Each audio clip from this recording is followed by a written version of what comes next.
A warm welcome, everyone, to our eHealth Learning podcast, a space where we encourage the sharing of knowledge and the support that brings. Thank you all for joining us.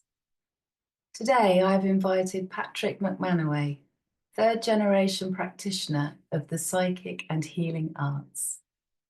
If you have any questions for Patrick as the conversation progresses, do put them in the chat box.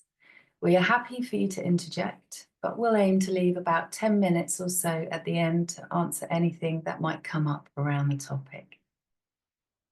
Welcome, Patrick. Thank you very, very much for joining us today. How are you and where are you?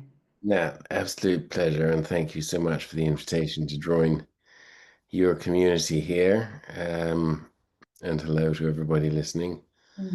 I'm speaking to you today from northern Vermont, in the northeastern part of the US, which is called New England, and is frankly just Scotland with trees on. So I grew up in Scotland and now split my time between here and there, and it looks the same except for 15% forest in Scotland and 85% forest in Vermont. That's Otherwise, not much to see different. Wow, that's interesting. Whereabouts in Scotland were you brought up? In the breadbasket lowland county of Fife, which has St. Andrews at its tip. Um, and that continues to be ultimate home base and mission control for all of my busyness in the UK. Yeah. Okay, so you return there when you're back in the UK. My parents moved there in 1959, Nat, and they set up a school of spiritual healing and mediumship and a practice of spiritual healing, and then over the decades added in all of the alternative therapies that were becoming available and emerging during the 70s and 80s. So they included chiropractic adjustment and therapeutic massage and reflexology and flower essences and I don't know, yoga, holotropic breath work, all of the things that were cool and exciting in that heady time of the 70s and 80s before it all got more compartmentalized as we experience today. Oh, that's really interesting. So, what were who were their influences, before the 70s? How did your parents get into How spiritual? did I get into it? Mm. Um, so they were both born in the 20s, that generation.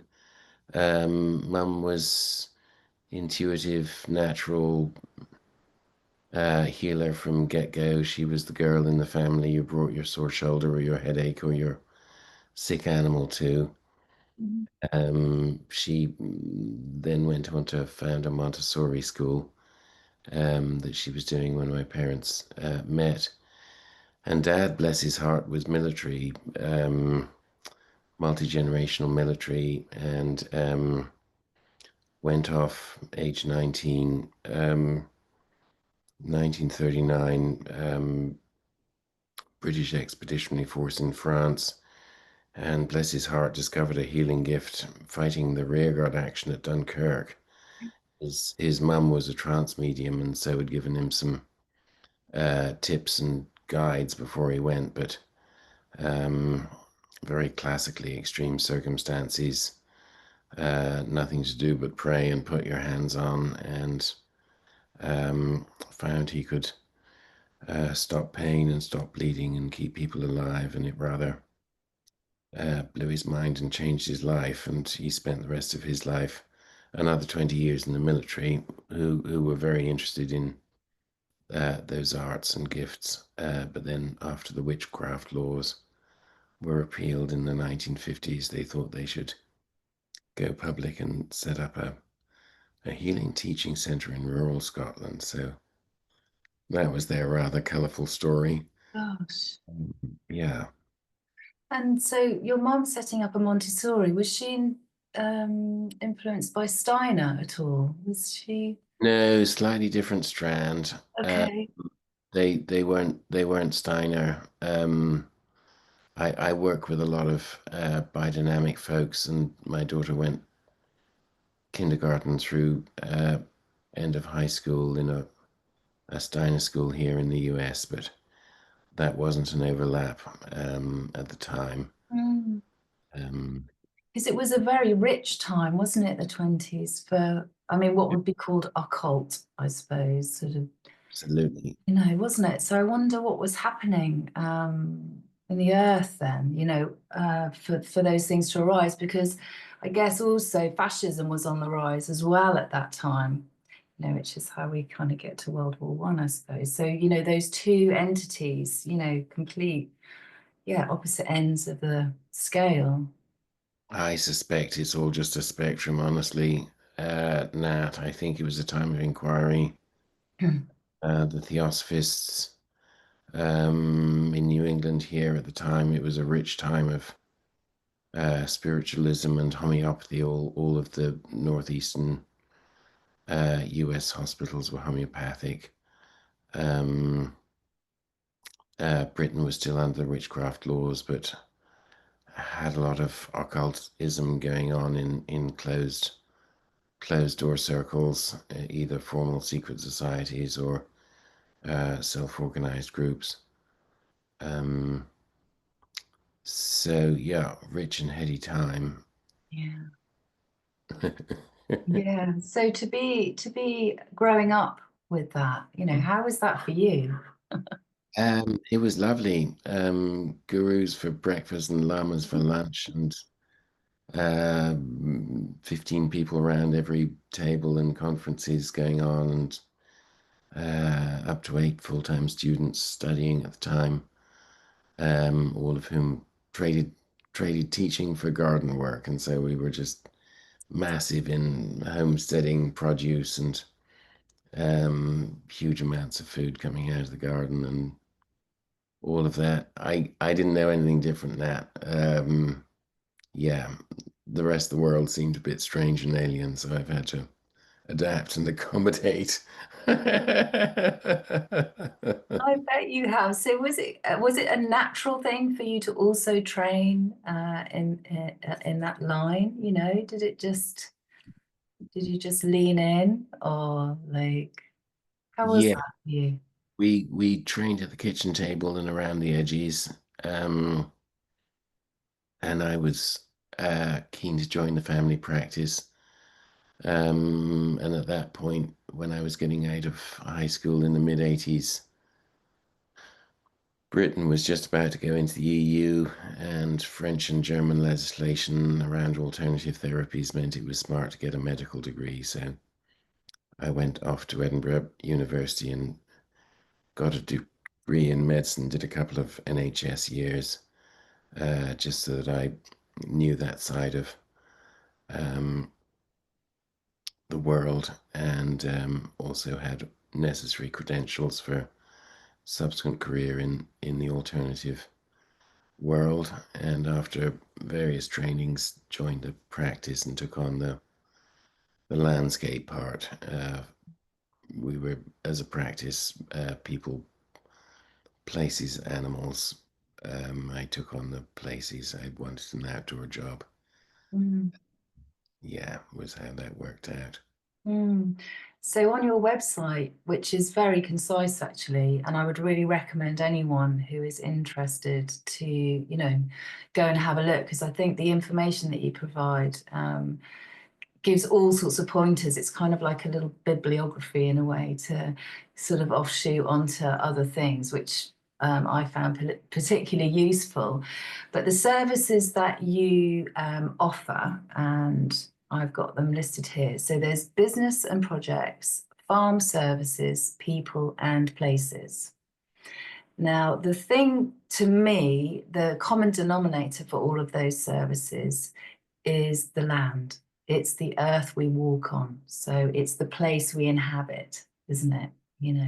So it'd be really interesting to just talk about maybe how you witness stresses in those places.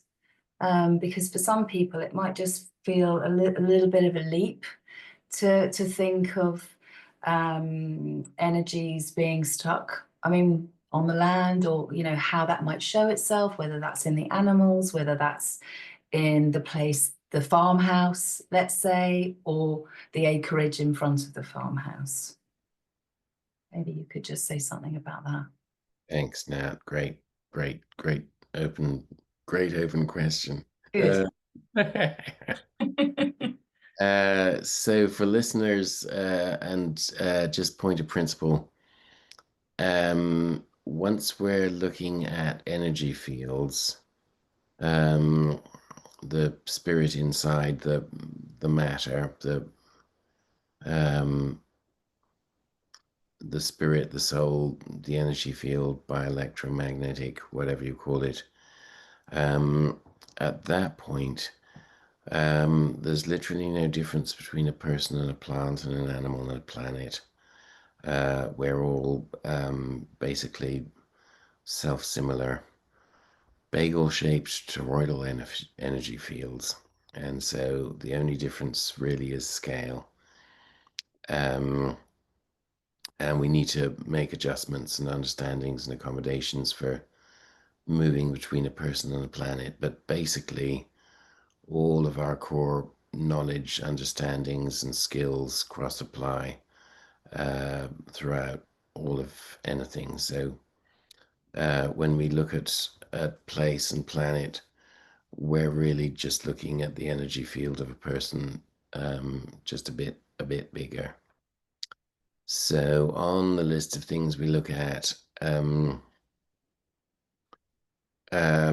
underlying the so-called dragons, which are the equivalent of meridians that your acupuncturist would work on, that you would work on. So the planet has an energy field. It's got pathways of energy distribution, just the same as a person, meridians. And so that's the first order of business, is to look at the balance of chi and whether those earth meridians, dragon lines, are peaceful, harmonious, or either stressed or just by circumstantial location inappropriate to what we're trying to do in a particular place. And then up from that, we've got our elemental realm, the vibrational consciousness of the physical world, earth, air, fire, water, ether in the Platonic system. And so on the earth, that looks like looking at soils, weather, plant and animal health, whether the Devic community, whether the fairy companion spirit of plants and animals is present in the landscape that they're being hosted in, whether that landscape understands its current human divined boundary and use and purpose. And so connections with elementals, nature spirits, and higher order Devic organizers of the ecosystem. And then we look at human residues in a place which are inclusive of sadnesses and badnesses, which would look like curses, ghosts, residual energies, emotional, intentional sites of despair, places that have witnessed or hosted battlefields or massacres or rape or suicide or murder or bankruptcy or other tragedies, all those things that can leave an energetic footprint in a place that, unless we clear it up, can start a repeating pattern and cycle as it draws people into it. So looking at the elemental, nature, spirit, dragon, human layers in a place, seeing what's present. And then the three sort of steps in the process that I work with. First, we do any healing work, just the same as you would with any of the techniques that you do. And then we have a good old chat with the landscape to bring it up to speed and make sure it's in full cooperative communication with the people there, regardless of whether that's domestic, commercial, agricultural, etc. And then we sort of open our mind. We keep forever an open dialogue with the place, just the same as we would with our human community, for anything needed that he puts into our mind or that occurs for us in terms of what we can do as the people in the system to do what people do. And then sometimes, if appropriate, there's sort of enhancements or optimizations that we can bring in to particularly fine tune or bring out particular qualities of spirit of a place. That's the sort of job. Yeah. Beautiful work. And I'm interested in when you're talking about the elementals, is it a physical, are you using your body as a tool to detect those energies? So how are you relating to what's in front of you? What's going on for you? How is that knowing coming to you when you can tell something's off or Yeah. So again, same as working with a person that uh, our natural sort of six senses, clairvoyance, the inner vision, clairaudience, the inner chat, clairsentience, the inner feeling, claircognizance, the inner knowing. Those are all present. And then I personally find it extremely useful to use dowsing as a practice. I grew up with it. I know it inside out. And it's one of the spectrums, one of the tools on the spectrum of different divinatory modalities, but it gives great specificity and clarity, lets us work down a checklist, gives us yes and no's. And so assuming that we have appropriate connection as we work to guiding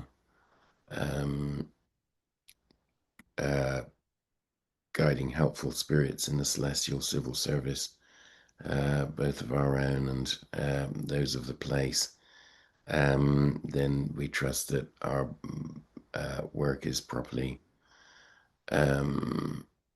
directed and also triaged and sequenced. Because that's the thing, working with landscape. One of the adaptations of scale is the rate of change. What we can pull off on a person in 3 days might take 3 months on the landscape. It sort of follows the lunar cycle a bit. So we've got to work with, the system we're in. I'm interested in that question because I had an experience once. I stopped off at a wood. I can't remember where it was, but I definitely felt like I just pulled in and I just felt like I needed to go and walk in this wood. And it was lovely for a while. I was kind of, I think I might have been, I'd like to take pilgrimages. So I like to do,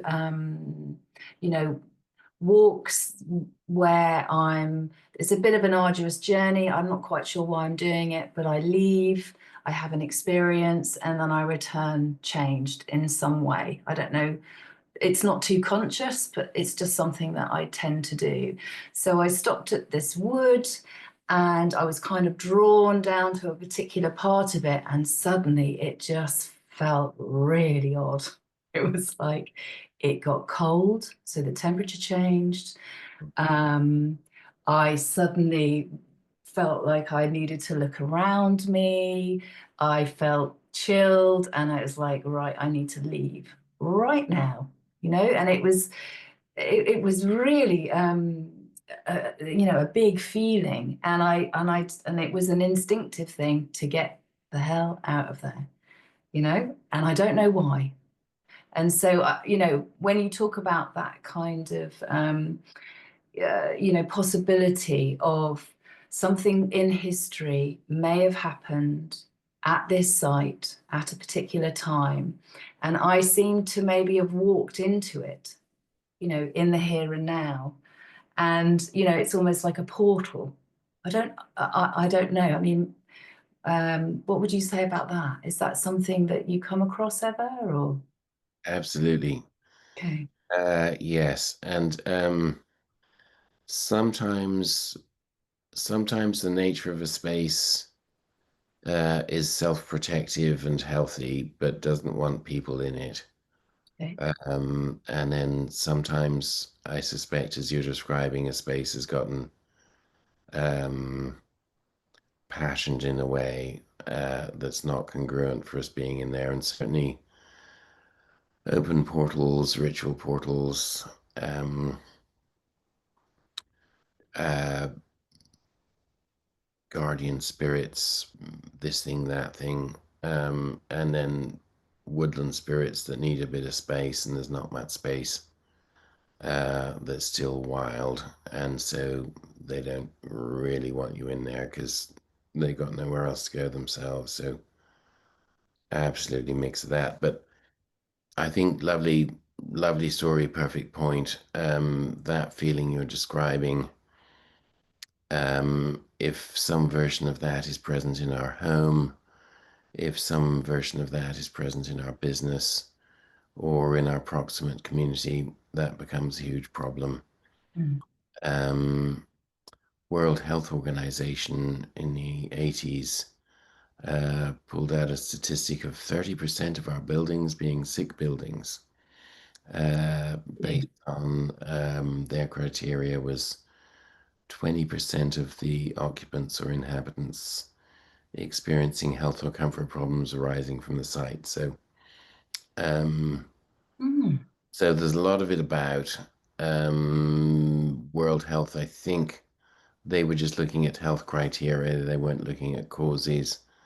But we need to include on the list air quality, light quality, sound quality, extraneous man-made electromagnetic fields, um, and then the list that I work with of um, human stuff. Yeah, ghosts, curses, residual intentions.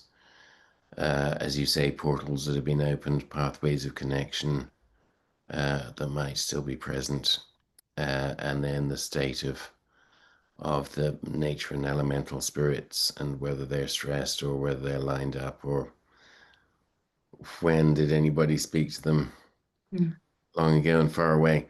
Just stories. When we were doing this right now, lovely example of um, historically Celtic kingship in Scotland, Macbeth and co.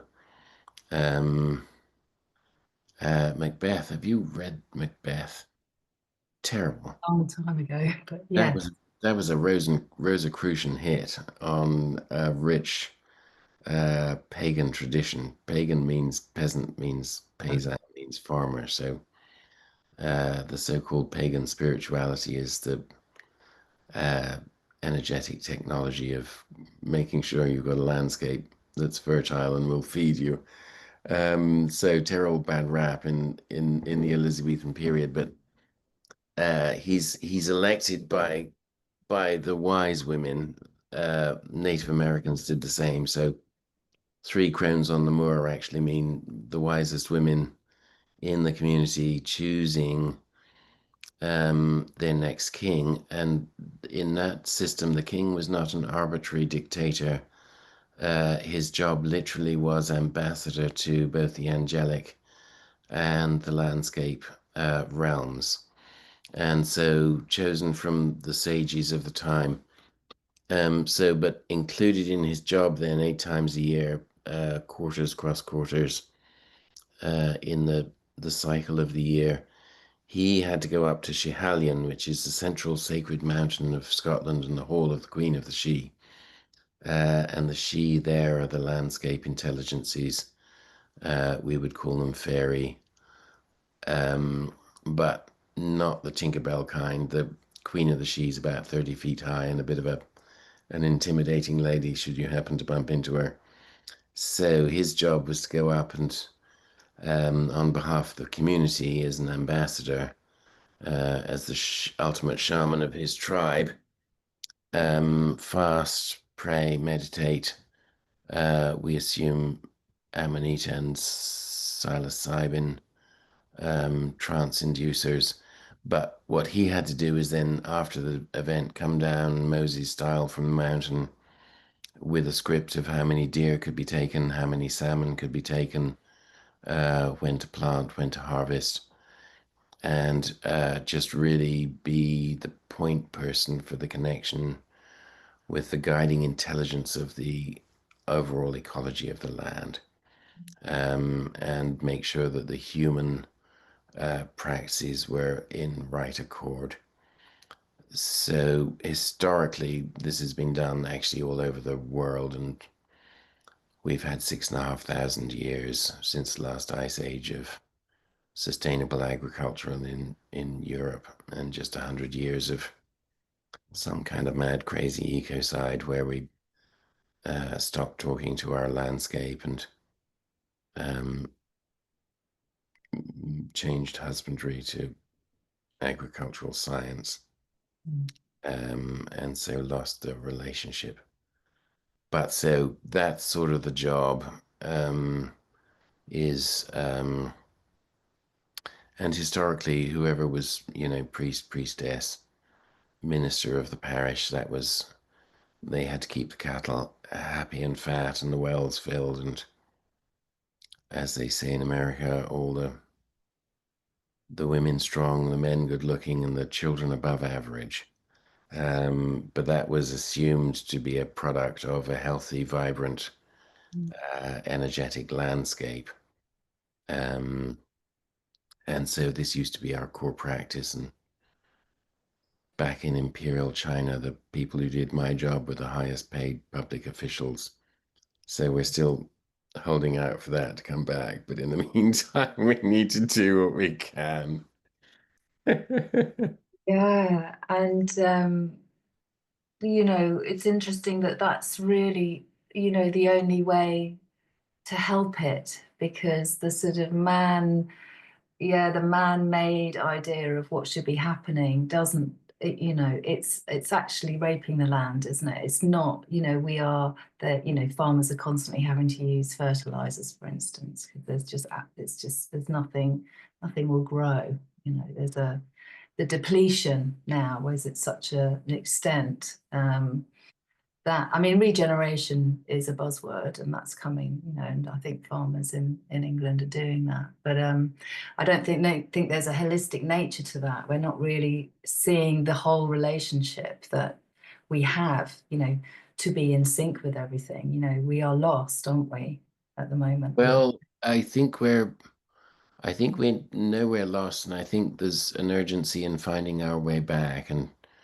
a thing that's greatly excited and encouraged me, the two UK regenerative ag events. Every January, the Oxford Real Farming Conference, going for 15 years now, and has 1,800 delegates on site and another 3,000 or 4,000 online. The last 2 years, they've had a stream inside the Conference of Spirituality in Agriculture, and this year they had a full pre-conference day dedicated to that, and then groundswell at the beginning of July in Hampshire. I'm hoping to go this year. Well, similarly, they've now started Ground School, which will be a pre-conference day,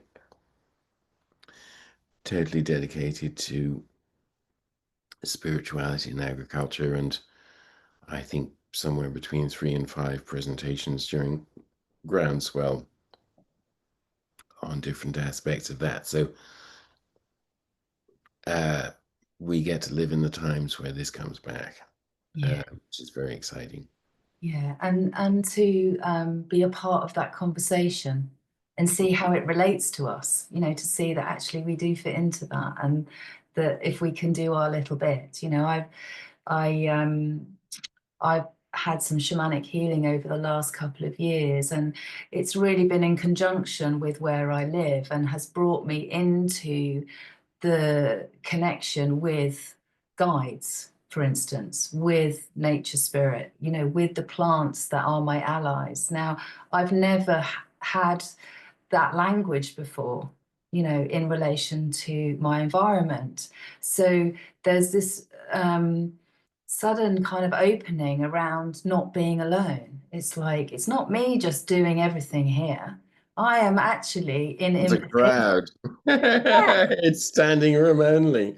exactly. And in fact, today I was down near the apiary and I was like, who's here? Someone's here. It's like, who's that? I don't know. I don't know who. It could have been a rabbit. It could have been but there's definitely, I'm starting to understand that I am connected to this and the otherness that exists. So the spirit of something, the spirit of whatever is in the flower or the spirit of whatever is in that rabbit sits alongside, as you described, we become all the same because we contain this conjoining spirit. And if we can be in line with that, then really something incredible can happen, you know. It actually does, and my mind gets blown from time to time. They say it's an ill wind that blows no minds, and just the level of perception and uh, cooperative participation of the plants and animals around us, domestic wildlife. So many stories of communicating with birds and kangaroos and coyotes and cows and sheep and plants and rivers and weather. Once we engage with it and realize how much influence we have in the relationship and how much power and influence the nature spirits have, then it completely shifts the conversation and the practices in a very extraordinary way. Yeah. Yeah, I mean, for me, I don't feel like a predator. There's something about this sort of chain. You learn in school that you're top of the food chain as a human being. And it's kind of like, actually, I don't want to be top of the chain. I would like to be in equanimity somehow. I think my nervous system loves to be alongside things so that I kind of know where I am. I don't want to be so, this introduction to spirit as a living thing, as an important living thing, and something that needs to be nurtured and grown and invited to come in, because that's certainly on where I live. It really needed to be invited back because I think it just didn't feel welcome here. Yeah, there's something about relationship with the tree, relationship with, yeah, all of those entities around us. Yeah, that we just become the same as. It's like we can level out somehow. Now, one of my favorite stories just to share in this context happened a decade ago in the Cotswolds on a small organic dairy farm that I was working on, and 20 milking cows, all organic, award-winning cheesemakers, and retail in the high street in the local town. So able to manage it at a small scale. But they had a circumstance in October last green forage. They planted 2 fields to a crop called alfalfa, which is a very rich food for cows. And they were doing the regenerative high density, grazing them in strips, moving electric wire across the fields.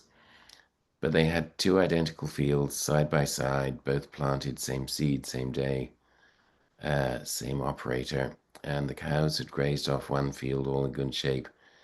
And then when they'd gone into the first strip of the second field, disaster had befallen. And very quickly, 7 of them had shown a sign of something called bloat. Mm. And when cows eat indigestible material and it gets into the rumen in the middle stomach, they can't expel the gas that accrues, and they literally swell up and explode and die.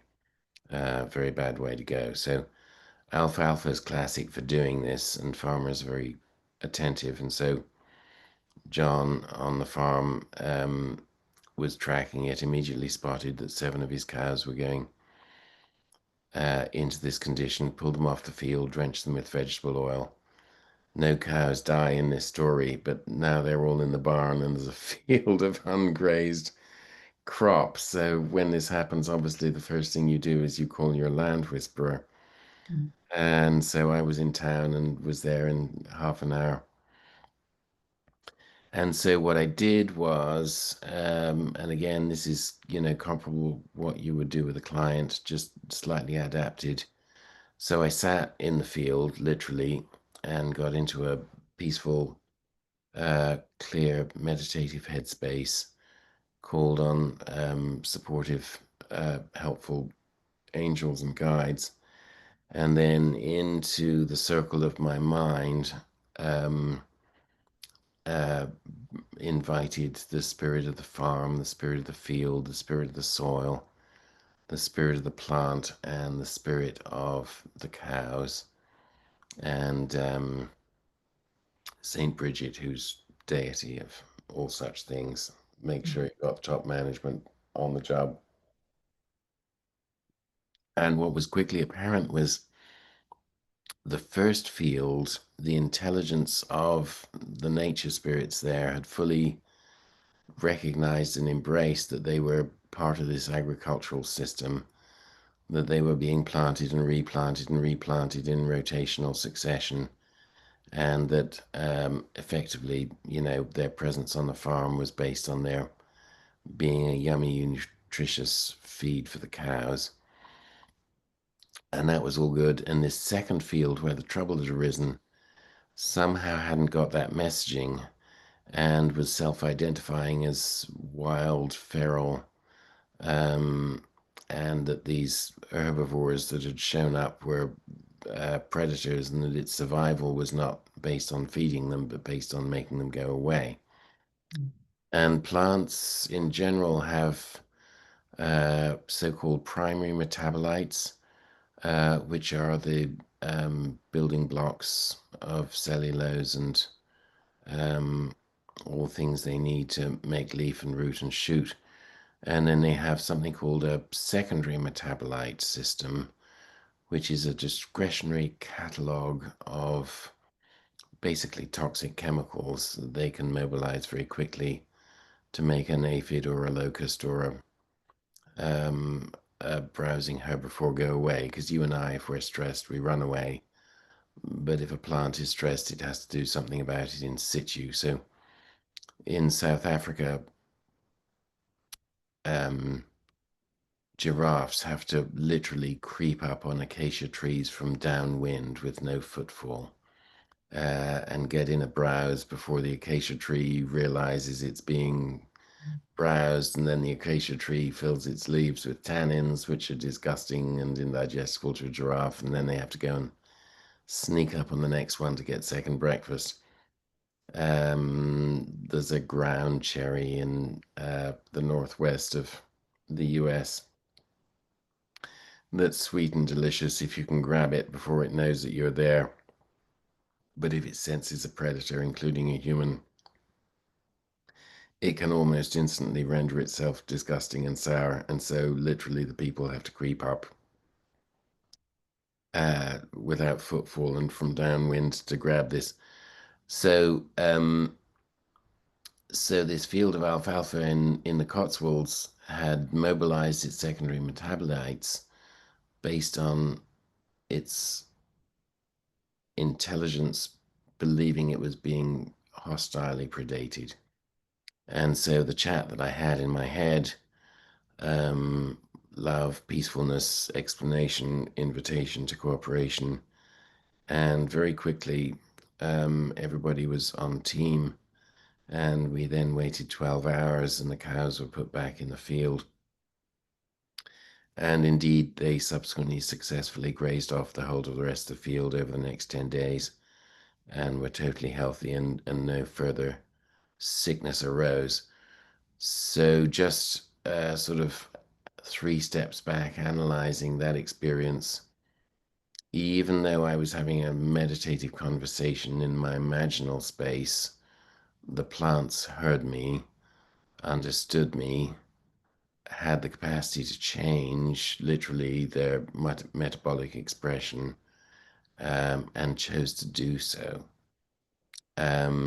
with helpful effect. So the communication was real, the potential for their support was literal, and they withdrew a lethally toxic substance from themselves in order to make themselves supportive and nourishing, which leaves 2 questions or further thoughts. One is, we're welcome here, we belong here, we just need to talk to nature. It's got space for us, it's longing to support us, we just need to be in touch. And so in your garden, in your landscape, they can hear you. We just need to say hello and have a chat and hear what they have to say, either for our nurture and management of them and or their support and nurture of us. But it also left a deep awareness of, we used to farm this way and in our gardens we do this, but in our supermarkets very little of the food has been communicated with at this level. And so all of the allergies and food toxicities that we experience in our generation, which is quite spectacular and never seen before, certainly not in any way on map or radar when I was growing up, back when the dinosaurs were around. The ultimate nature of a human being is adaptability to food and environment, and suddenly to find our diet full of intolerable substances, I think a big part of what's happening is we're not talking to our plants and communicating appropriately, and so that disconnection is creating a bit of a problem. Yeah. But obviously not in your garden or with your bees on your farm. So, but just, yeah, that's a sort of, there you go, Yeah. parable of communications and Yeah, well, it's beautiful work and it's real. I think that's the thing. And people think you're nuts if you talk to your plants or, but it's ancient craft, isn't it? And that's part of, the healing arts, is to have the conversation. And, when I go into my greenhouse, I say, "Oh, hello, everyone." It's just feels the natural thing to do. And I talk to my it's bees. rude not to. Yeah, rude not to. And with the bees, I mean, there's all sorts of tradition around, they're the first to know if, or the first to tell if there's been a death in the family. It's tradition that they, you sort of cover them and you knock on them and you give them the news. They're all, traditionally they're the first to know. It's really interesting that. And so you have to be careful what you eat though, because they definitely don't like it if you've had a coffee and you talk to them. They don't like coffee breath. So it's being mindful around their likes, and they don't like banana either, apparently. So Oh Lord, you need to talk yeah, to these. Create a yes, greater tolerance. yeah, but it's kind of that's okay. It's like as long as I know this is fine, this is fine. I know you don't like me breathing on you, but I think bees know bees know your face and they know your energy. So um yeah, this idea of talking to your plants, relating, it feels, that's relationship, isn't it? So when I plant a plant, I say welcome to your new home, I hope you're happy here. And if they're not, I move it. you know and that seems to be quite instinctive. So there are parts of the garden that operate differently. So I know that if I, put them in the west, something's happening down there. If they're in the east, it's a bit drier, and some might not like that. So there's observation. I've got time to observe it, actually. I think that really helps to have the time. That's essential. The observational mind is the connected cell mind. Yeah. That's where the communications occur. Yeah. And so I learn by them telling me something. It's like I don't have to know. All I have to do is observe and see what's happening, and then they'll tell me. I can sort of decipher it somehow. It's so the same as the human realm. You just ask the expert. The gnomes and the tomatoes will tell you exactly what they need. We don't need to Yeah. second guess. We just need to check in and tune in and open our minds and have that deep listening, where we observe what comes into our thoughts and feelings in communication back from them. And Uh, trust that that's a real thing. Like that is it's absolutely. very real. And that 100 years ago, 200 years ago, your neighbors would have thought you were absolutely barn door crazy and need to be locked up if you weren't talking to your plants Right. and singing to your cows. Um, Yeah. so yeah, whatever's going on in our culture at the moment, let's get back to sanity as soon as we can. Well, I think the disconnect is starting to arrange that. People are really, really seeking and wanting to find Well, meaning, and that's kind of where you can find it, and it's very accessible because all you got to do is get your fingers in the earth. I think all they need to do is listen to your podcast and they'll be more. Ah. We've actually got a question here from Deirdre. She asks, how can I protect my energy at all times? Is there training you offer? um, Thank you, Deirdre. That's a very classic question. I think best think in terms of psychic energetic hygiene and robustness rather than protection. So, same as 3D, look left and right before crossing the street, and put on appropriate clothes for the weather. My daughter is one of the people who says there's no such thing as bad weather, there's only inappropriate clothing. So, um, we just need to be strong and clear. And when we're strong and clear, we're alert, we're less vulnerable to attachments or intrusions or the sort of psychic sliming that can go on. So that's real. And if you're in a healing modality, that's something you need to attend to, especially when your patients drop off stuff that they need to let go of. Does it, dissolve and disperse and compost nicely, or does it attach to you? We don't want that part. So same working with landscape and moving generally, but I think honestly, well, two things honestly. Best strategy is stay strong and healthy, and then have a support network of peers who can check and help you out if you do get slimed. Ordinarily, when two people meet in the street, they shake hands and smile and say, how are you? And when two psychics meet in the street, they smile and shake hands and say, how am I? And so we check each other for ticks as we go, and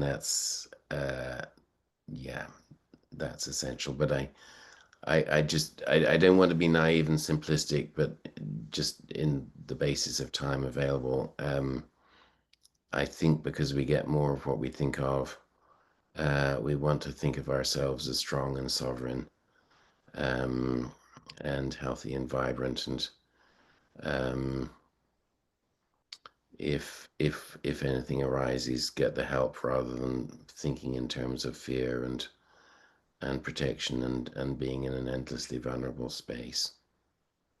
Yeah. Lovely. Thank you for that.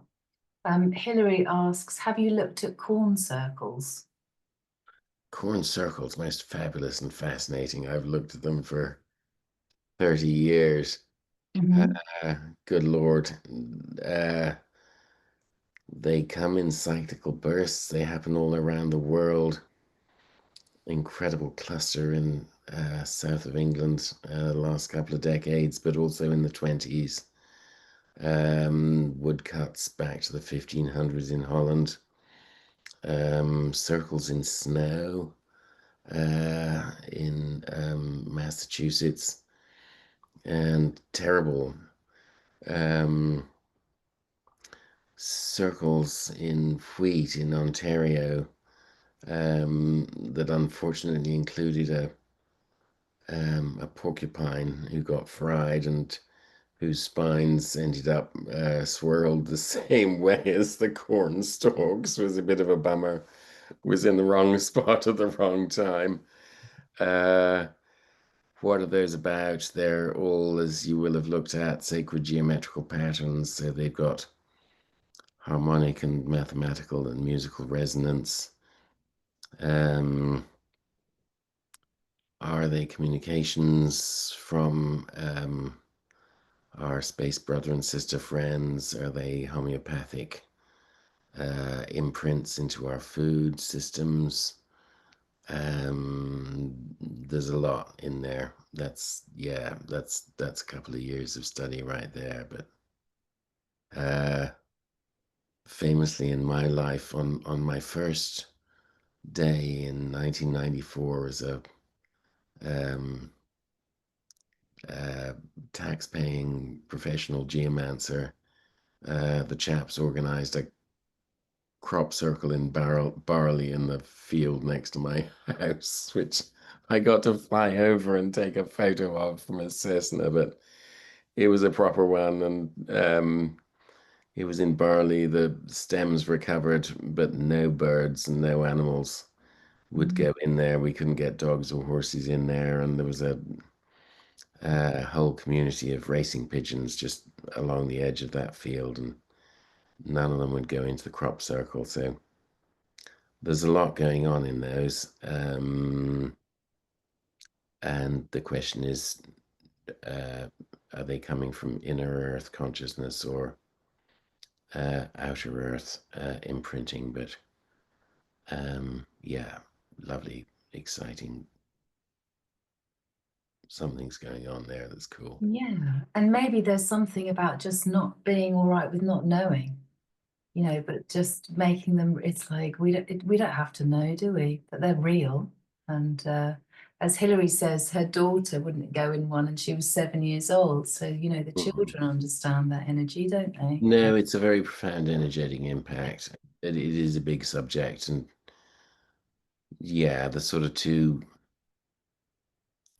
It's either a pattern expressing itself from inner earth or from external consciousness, and different paths of thought on that. But um, they're a whole body of study, and they certainly reveal universal harmonic geometries.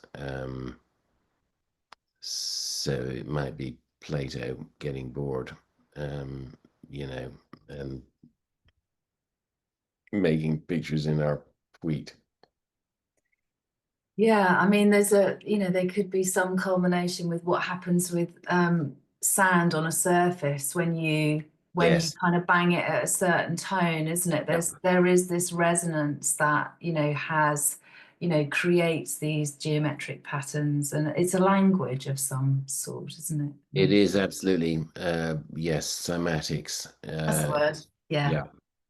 No, resonance creates pattern and form. That's the universal principle. So we're seeing something profound revealed to us there. Mm. Mm. Yeah, and maybe as we explore the healing arts more and look back in time and reintroduce, methods that have been lost in relationship to landscape and all that lives in it. John Berger really, do you know John Berger? He's an And no, art. John, no. He wrote this beautiful little article called The Field. And it's just so describes this kind of, we talk about the field, whether it's energy field or whether it's actually a field, but, the field as the container and how things, and he writes from an artistic perspective, but, how things kind of leave and enter. Sometimes they stay a little bit, sometimes there'll be things growing over here and then there'll something else. So all the time there's this kind of synchronicity almost of movement and something happening, but everything being kind of interrelated. So nothing is on its own. We can't, we've compartmentalized way too much almost. Actually, there needs to be this kind of holistic whole view around how we understand something, maybe. Oh, 100%. Mhm. And not just conceptually, and that's part of the fun of my work, Nat. Once you see that the weather actually responds to you, once you find that the water in the well or the river will come up where previously it's been dry, the plants will thrive, the landscape will bring natural insect predators to spiders and wasps to take care of infestations of grubs and aphids. The most thrilling part of my work is just realizing this conversation isn't conceptual, it's real and it's happening in real time. And once you apply it into agricultural landscapes, just in dollar amounts, not to talk dollars, but I think my best outcome on one farm for producing sounds in a hatchery was $1.7 million a year in enhancements on farm. But many farms, tens and hundreds of thousands of dollars. So it's sort of feel good to have the chat, but historically this is survival level knowledge and practice. And if we didn't do this, back in the day, we simply starved to death. So it's a very real and literal and imperative communication to have, and it's exciting to be remembering it and returning to it in our contemporary lives today. Mm. Wonderful. Oh, that's great. Well, we're just coming to the end of the hour. Thank you so much. Thank It's you been an so absolute much. pleasure.